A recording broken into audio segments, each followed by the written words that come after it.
एक मुक्केबाजी का रिंग भरे हुए भीड़ की ऊर्जा से गूंजता है। हवा में प्रत्याशा भारी है।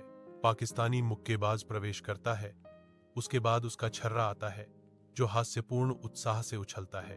भारतीय मुक्केबाज आता है, उसका छर्रा इतराता हुआ, पान चबाता हुआ, बढ़ा चढ़ाकर आत्मविश्वास का चित्र। घंटी की तीखी आवाज हवा में गूंजती है, क्योंकि मुक्केबाज मिलते हैं।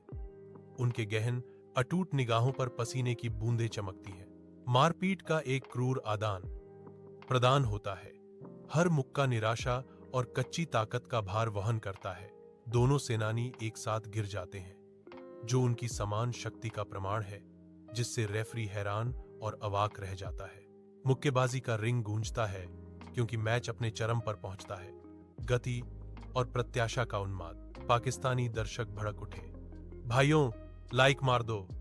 उनकी आवाजें लड़ाई की तीव्र ऊर्जा के साथ मिल जाती हैं। उत्साह का मुकाबला करते हुए भारतीय दर्शक कहते हैं, अरे सब्सक्राइब तो बनता है।